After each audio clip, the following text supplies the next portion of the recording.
Hello, 911. Hi, I need someone to come to my house immediately. Okay, what's going on over there? We just found 2 bags in the shed, and this fly though, I think they're in the shed in a bag, okay? And I'm just scared to open it.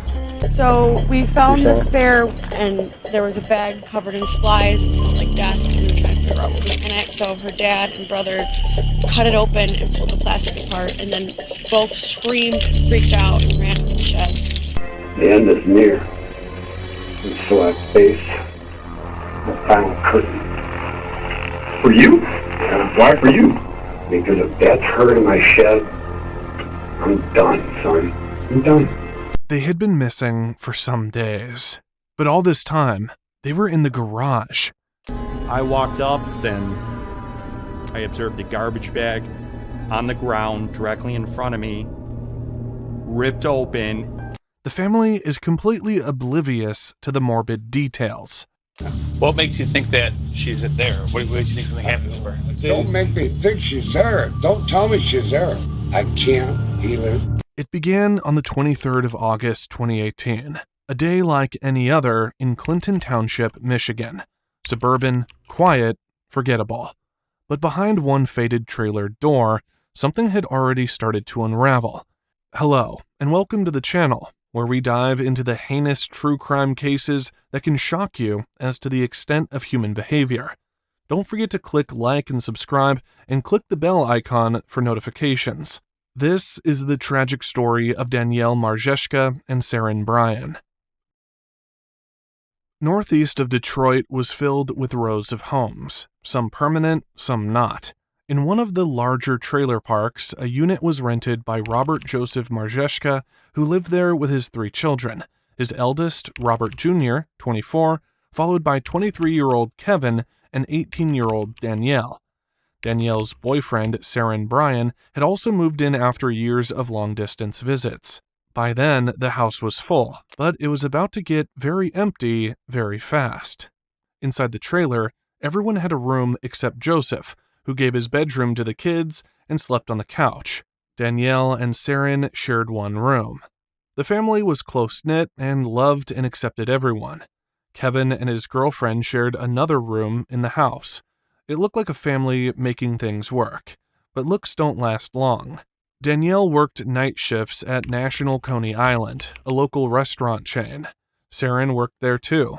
They didn't have a car, so a friend usually picked them up and dropped them off. That friend would later say something strange happened the next day, something she couldn't explain. I dropped them off after work on Thursday morning. They've been missing since Thursday at 8 a.m. That's when I dropped them off. That's the last time they were seen. Where'd you drop them off? Here, their house, after work. That was the last time you saw them? That's the last time anyone saw them. On the night of August 22nd, the 3 of them worked their usual 9 p.m. shift. Around 8 the next morning, Danielle and Saren were dropped back at the trailer. As they walked in, Joseph stepped out to start his day, saying goodbye. He would never see them ever again. Danielle and Saren were both scheduled to work that day. That friend messaged around 1 p.m. Her car had broken down. By 5, she had a new ride. At 7, it fell through. They'd need other plans. But Danielle never responded. Danielle was always on her phone, texting, scrolling, updating, and even carrying her charger everywhere.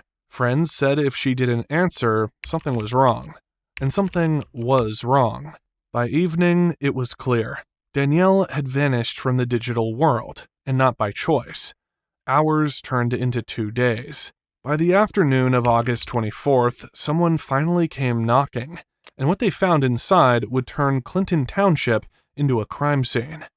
There could have been 100 harmless reasons why Danielle hadn't answered, but her friends knew her. The next morning, after a long shift of her own, the friend drove straight to the trailer.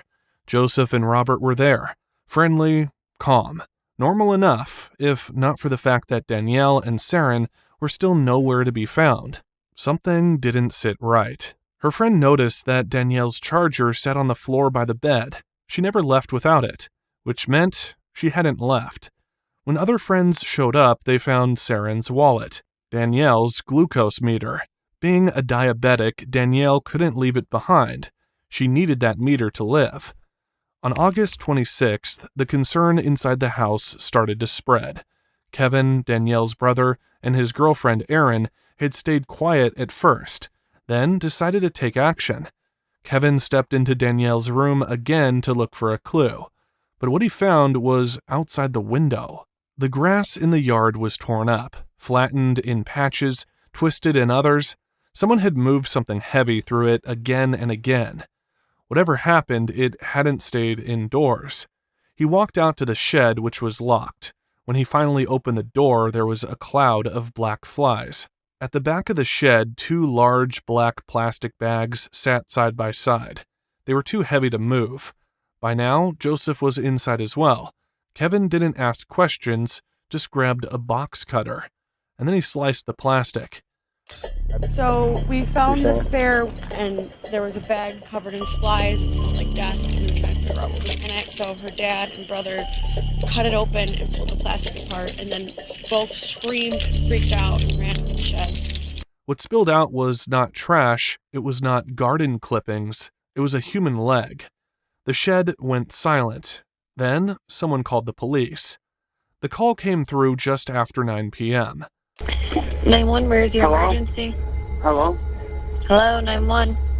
Hi, I need someone to come to my house immediately. Okay, what's going on over there? Well, my sister's been missing for 4 or 5 days. Her and her boyfriend.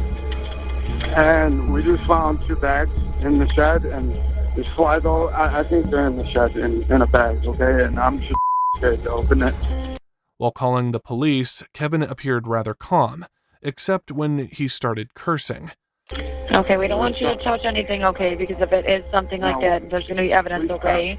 We stopped. Okay, We stopped. you said there's how many bags in that shed? There's like 5 bags, but these 2 are the ones with flies all over them. Okay? Can you just get someone here to check, please? Yep, we're getting everyone on the way. What's your name? Kevin Marzeka. Get over here, please. Officers were dispatched to the mobile home in Clinton Township. All they were told was there was a body. They didn't yet know what was in store for them. When the police arrived, Joseph was outside with his arms crossed.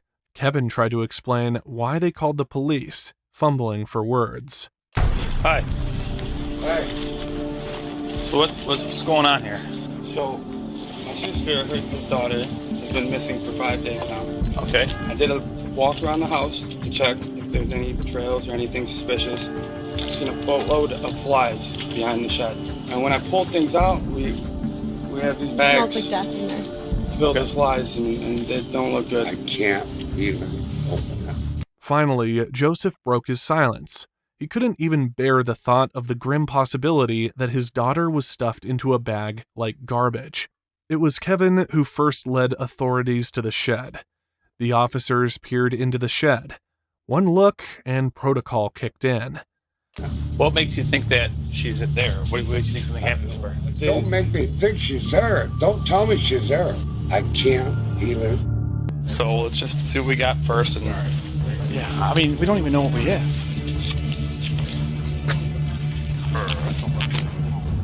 That doesn't look normal. Let's grab a mask. The area was sealed off while they prepared to enter. For the first time, the house on that quiet street felt dangerous. Yellow tape surrounded it like a noose. One of the officers saw someone wearing a black t-shirt, their thigh exposed. And immediately could see a person wearing a black t-shirt, and then I observed the left thigh skin exposed of a person. It was human remains, just as they feared. Oh yeah, dude, we don't have to cut. We're confirmed. Confirmed. Yes, it is. Inside the bags, they found not one, but 2 sets of limbs and a pair of torsos. The heads were missing. This meant someone had slain 2 people and hidden them in the shed. Whoever had done this hadn't just committed homicide, they had taken the time to dismember and relocate the bodies. The horrific truth? It was someone who knew the house intimately, as they knew exactly where to hide the bodies and lock the door with a key. The bodies were confirmed to be Danielle's and Saren's. Identified through tattoos, scars, the familiar curve of a shoulder. Even police recovered the heads as well. But it wasn't just their condition that disturbed detectives. It was where they'd been hidden. Right there in the family's own shed, behind the lawnmower and the tools. Joseph lived only steps away, so why hadn't he noticed the smell? Officers re-entered the trailer. This time, it wasn't a courtesy check. It was a crime scene search. They combed through bedrooms, pulled sheets, and opened drawers. And what they found deepened the mystery. Cleaning supplies were everywhere. Bleach, gloves, heavy-duty trash bags, even a damp mop bucket sat in the corner. It wasn't just tidying up. Someone was trying too hard. The officers took it in, then turned to Joseph. Something didn't add up. It's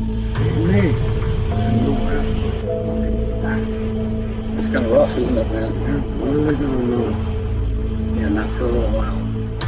When your shed's locked, right? No. You and Kevin were in, right? Yep. Whose key did you use? Mine. There were blood traces, small, almost missed, in the bathroom and Danielle's room. Not enough for 2 people, but enough to know this had started inside. Then came the autopsies. Both victims had been stabbed multiple times, and there was no sign of a struggle. But it only got worse from there.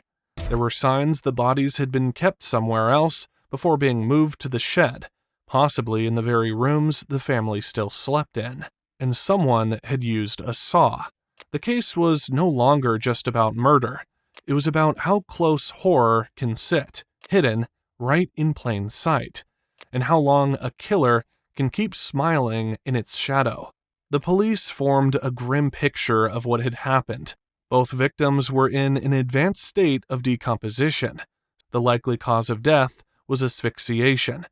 In the shed alongside the bodies, investigators discovered a plastic bag containing bloody items, a rubber hammer, likely the weapon used in the attack, pillows, more duct tape, and a sheet that appeared to have come from their bed. A search of the bedroom would reveal even more chilling details. When luminol was applied, the scene lit up. For days, people had been coming and going, oblivious to the horror unfolding right under their noses. A bloodbath had taken place, and it had been there all along. More blood-soaked evidence was found, hidden away inside a closet. Someone had quickly stuffed everything into their closet to hide it. I opened up a bag and found multiple items inside of it covered in blood, one of which was a small mallet. Immediately thought that, hey, we could possibly have a murder weapon here. We continued on, duct tape with blood on it. There was bed sheets with blood on it. Police brought Kevin and Joseph to the station for questioning. Outwardly, Kevin looked heartbroken over his sister. But was he being entirely honest? Unknowingly, Kevin revealed something important. I'm gonna wait here until the detectives get here, okay? No problem. What's your name? Kevin. Kevin, Joe Burns. I'm a detective here. Hey, Yeah, quit.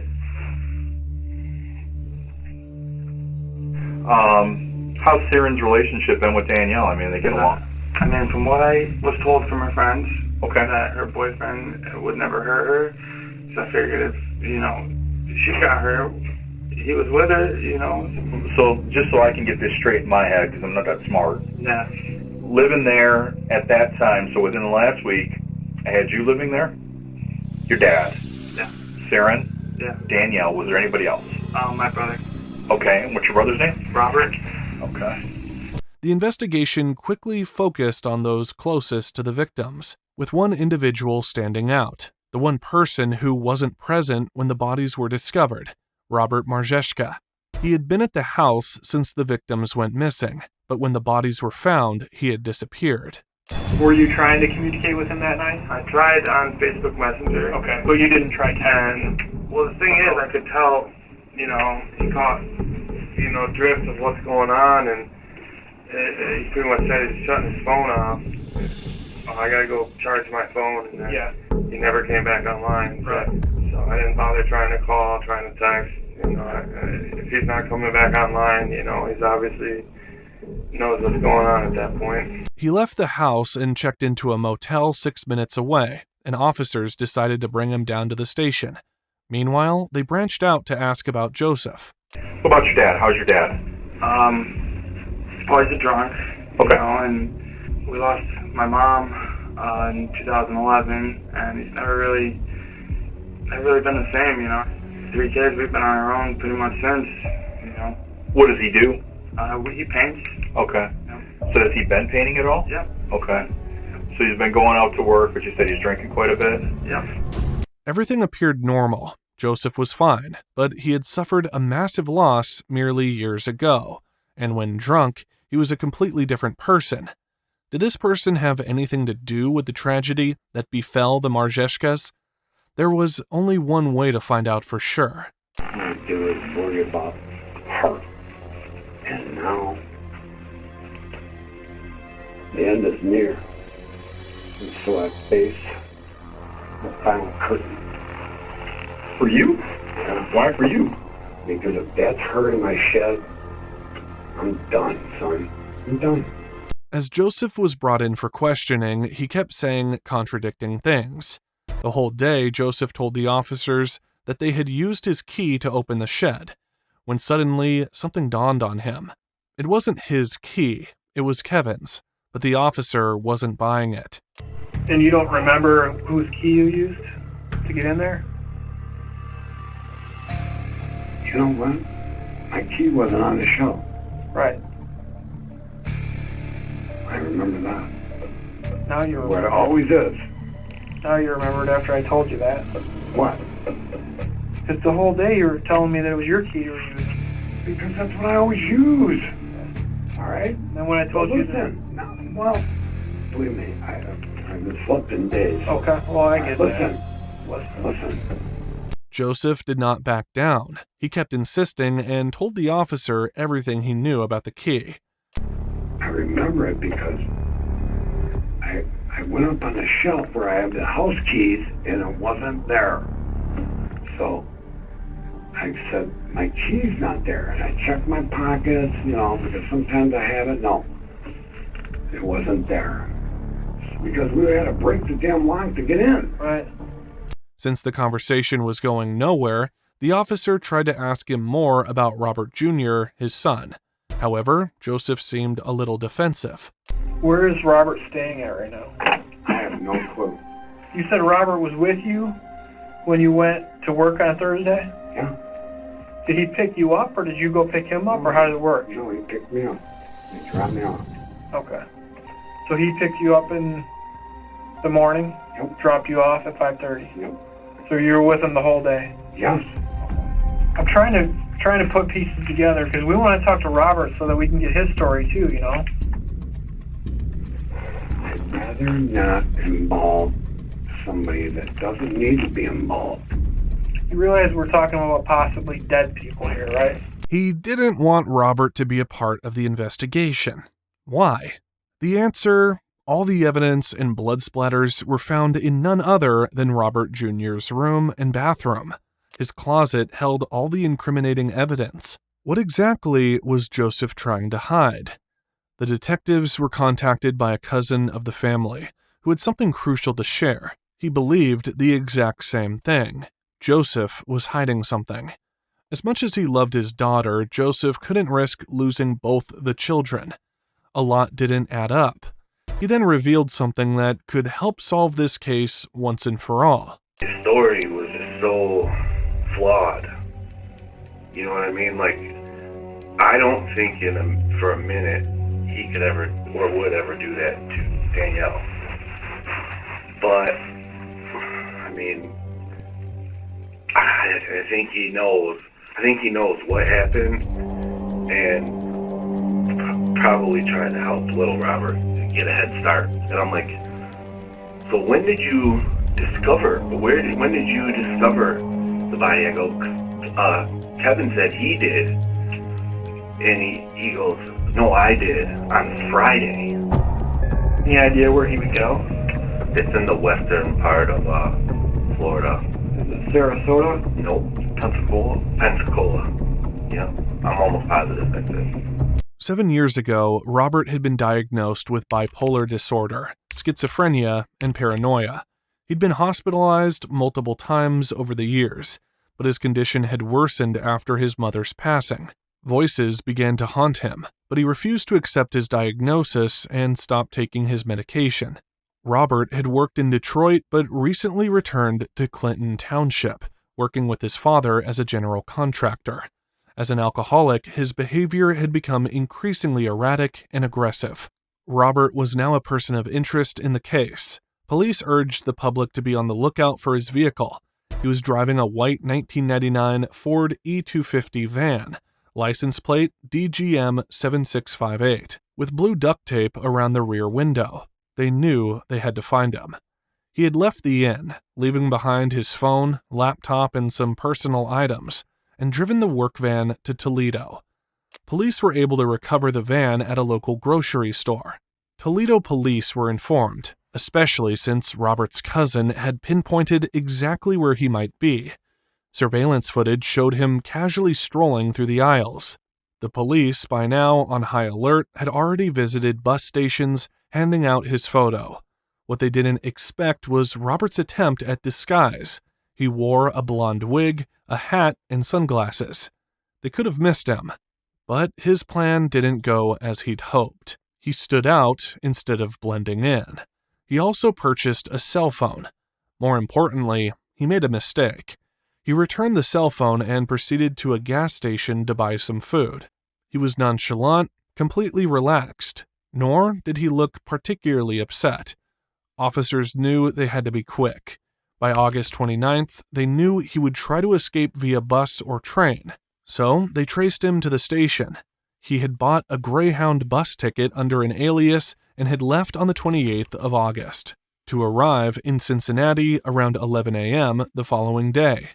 Greyhound employees immediately alerted the police to his arrival. In Cincinnati, Robert wandered the Greyhound station before asking an employee to use a computer. He also inquired where he could find a cell phone. She had no idea that she was in the presence of a cold-blooded killer. He was directed to a nearby library, but the police weren't far behind. As he casually strode about, oblivious to the U.S. Marshals in plain clothes, they planned how to arrest him, when they had an unexpected confrontation. While they were looking at his picture in order to ID him, the elevator doors opened, and just like that, the manhunt was over. But the truth of what had transpired remained chillingly unclear. Only Robert knew what had happened that day. His interrogation footage shows Robert's attempt to downplay the horror of his actions. Obviously what happened was something unimaginable, and it happened to your sister, which is awful, okay? But a lot of times there's reasons why things happen, and whether those reasons are understandable or not, I'm just here to hear you out, okay? So, what did you have to say to us? When asked what happened, his response was detached, almost as if he couldn't fathom the gravity of the situation. Instead, he was more worried about his own skin. And as he was reading his charges, something stumped him. Something happened that set you off, or what happened? Well, my first question is, what is my charges? I can show it to you, okay? Normally, you got 2 counts. This is the charge document here. 2 counts of homicide, murder in the first degree. What is that? Premeditated. Stunned, he wanted to understand exactly how much trouble he was in. What is premeditated? It means you plan to do it. And if that's not the case, you tell me. You're looking at the worst charge possible. Okay? Killing 2 people. Alright? But nobody can understand why this happened. Robert looked extremely worried. He was looking at some serious time here, yet he refused to cooperate. He requested to talk to his brother, Kevin. Hello? Hello? Hey. So, are you gonna make this case go easier, bro? I don't know. Kevin cut right to the chase, speaking softly, hoping Robert would help. But Robert knew if he opened his mouth, he could be in a lot more trouble.